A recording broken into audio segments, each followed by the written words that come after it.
Hello, everyone, and welcome back to the channel. It's great to be here with you all again. We're here to help you speak English fluently using our unique approach, the natural practice method. That's right. It combines listening, reading, and importantly, vocabulary learning in every single lesson. And today we're diving into a short article called The Power of a Simple Routine. The first step in our method is listening. Exactly. Let's listen to the text now. Okay, so you've listened to the article. The power of a simple routine. Life can feel chaotic without structure. A simple daily routine can bring balance and stability. For example, waking up at the same time every day creates discipline and helps the mind feel calm. Small actions like stretching or reading can provide consistency and strength to face challenges. Routines also reduce anxiety because they make life more predictable. When we know what to expect, our confidence grows. Even small habits, like drinking water or writing in a journal, can have a powerful influence. Over time, these actions create momentum that shapes our future. A routine does not need to be complicated. What matters is commitment and persistence. By following a simple plan, we build resilience and discover the hidden power of everyday life. Okay, Welcome back. So that text, The Power of a Simple Routine, it gives us our very first key concept right there in the title. Oh, yeah. The whole idea really centers on this word. Routine. Right. That's our foundation, isn't it? So what exactly are we talking about when we use that word, routine? Well, simply put, a routine is a set of actions or habits, things you follow regularly. Okay, like the automatic framework of your day. Exactly. It's that framework. And it's powerful because, well, routines let us do necessary tasks almost without thinking. For example, my morning routine includes making coffee and checking the news, usually before I even feel fully awake. Oh, definitely. Yeah, it's comfort, predictability. Yeah. And think about, the comfort we try to build for ourselves or others. Like we follow a calming bedtime routine. Yeah. Maybe brushing teeth, reading a book, something like that, before going to sleep. It's predictability in action. That's a great example, predictability. So now let's look at the problem that routines actually solve. The text starts by telling us why we need them. It says, life can feel chaotic without structure. That word, chaotic, it sounds pretty intense. It really is. Yeah, chaotic is an adjective, and it just means, well, a state of complete confusion and disorder. Okay, confusion and disorder. Right. So when your life feels chaotic, you feel like everything's just happening randomly, maybe out of your control. Ah, okay. Like maybe if you visited a really busy intersection during the worst time of day. Yeah. The traffic in the city center is always chaotic during rush hour.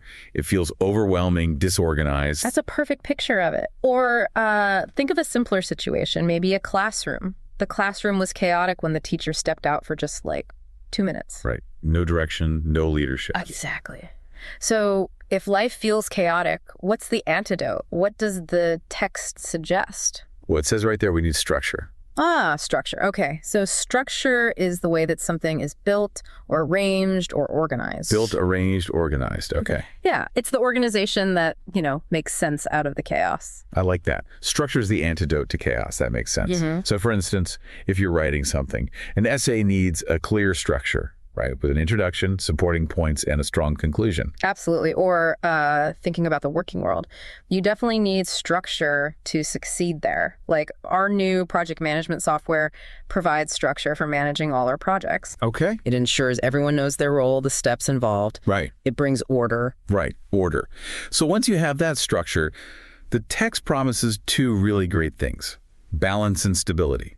Let's take balance first. Yeah. That's an excellent goal, I think, and a useful concept. It really is. So balance describes a state where different things are equal or in the correct proportion. Equal, correct proportion. Yeah. Nothing's too much, nothing's too little. It's all about moderation, really. And that can be a constant struggle, can it? It is important to find balance between work and rest, so you don't just exhaust yourself. Oh, absolutely. You need that balance. And you want balance in things you create, too. Like the chef added salt to achieve the perfect balance of flavors in the soup. Ah, nice example. Too much of one thing, it destroys the balance. Okay. And the other great outcome the text mentions from having structure is stability. What does it mean for life to feel stable? Stability. Okay. So stability is the state of being firm, steady, and importantly, not likely to change or fall. Firm, steady, dependable. Dependability, security, yes. Yeah. Feeling. We often use it when we talk about physical things, right? Like the table needs new legs for better stability. Otherwise, it'll wobble every time you touch it. Exactly. Or, thinking more broadly, having a job for many years brings financial stability, meaning your future feels more dependable, less uncertain. Right, less worry. Now, achieving that balance and stability, Yeah. well, it takes effort. The text gives us an example here. It says, waking up at the same time every day creates discipline. Discipline. Okay, that's a big one. So discipline is fundamentally about self-control, isn't it? Right. Or the practice of following rules, especially when maybe you don't feel motivated. That's it exactly. It's like the engine that powers the routine forward, even when it's tough. And that ties into, like, major life goals sometimes. For sure. Like, she needs a lot of discipline to run a marathon. Oh, yeah. Because that training requires daily sacrifices, even when the weather's bad or she's just tired. Right. Or think about a more practical, maybe financial example. He showed great discipline by saving money every single week. Yeah. You know, not buying unnecessary things. Yeah, that slow, controlled effort. That's discipline in action. Definitely. And that kind of dedicated effort, it leads us directly to our next word, consistency. The text talks about small actions like stretching or reading and how they can provide consistency. And consistency, by the way, I'd argue is maybe the most important word for success in language learning. Oh, I completely agree. It really is. So consistency is the quality of always behaving or performing in a similar, reliable way. Similar, reliable. Yeah. It means showing up and, performing to roughly the same standard every day, not just once in a while. Exactly. Consistency in practice is the key to mastering a language. 5 minutes of study every day. That's far more effective than trying to cram for 3 hours once a month. So true. We also rely on consistency in the world around us, don't we? Like, we check the weather forecast for consistency. We hope the predictions are reliable and won't suddenly change tomorrow. Right. We want that reliability. Okay, let's move on to the emotional payoff. The good feelings you get from having this consistent structure. The article says routines reduce anxiety because they make life more predictable. This is such a crucial insight. Routines lower our cognitive load. Basically, we don't have to worry so much about the next step. Right. And anxiety. Well, that's that terrible feeling of worry or nervousness or unease, usually about some uncertain future event. Yeah, it's something everyone experiences, I think.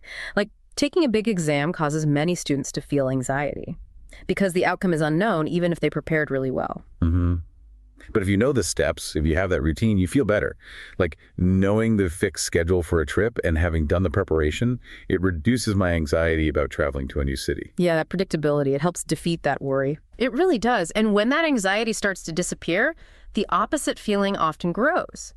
The text says, when we know what to expect, our confidence grows. Confidence. Okay. So confidence is that feeling of self-assurance, belief in your own ability. Exactly. It means trusting yourself to handle the situation, whatever comes next. Like she spoke with confidence about her business plan. Why? Because she had researched her topic thoroughly, she knew the material inside out. Right. Preparation builds confidence, and success helps too. Finishing that really challenging project gave him a massive boost in confidence. Yeah. Because he proved his ability, maybe even just to himself. Okay.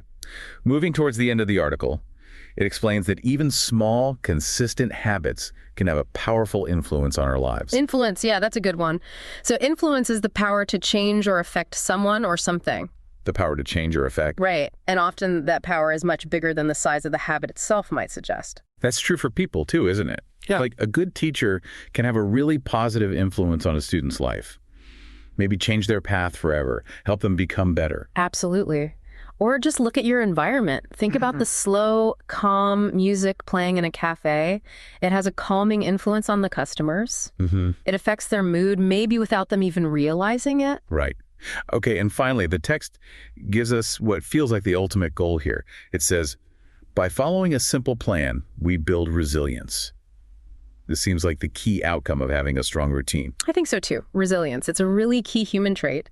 It's the ability to recover quickly from difficult conditions. Recover quickly. Yeah. It means you can adapt. You can bounce back when life inevitably, pushes back or something bad happens. Okay. Like in competitive sports. After losing the first match, the team showed great resilience in the next one. They refused to let that failure stop their effort. That's a perfect example. Or think about nature. Trees that bend dramatically in a strong wind but don't break. They have excellent resilience. Ah, yeah. They adapt instead of just failing. Exactly. Adaptability is key to resilience. Wow, we covered a lot of ground today, didn't we? Yeah. Connecting, the chaos of daily life to the structure and discipline needed to achieve real resilience. We did. Some really useful words in there. Definitely. Now, for maybe the most important part of this whole session, your practice, we strongly encourage you, the listener, to repeat this session at least 3 times this week. Yeah, 3 times. And why repetition? Well, because building muscle memory for language is just essential. It really is. Reviewing these words in the context of the original article and hearing our new examples, our discussion, it helps your brain solidify the meaning and, crucially, how to actually use them naturally in new conversation. Well, thank you so much for joining us today. Yes, thank you. Keep up the great work with your English. And we look forward to seeing you back here for our next lesson. Bye for now. Bye, everyone.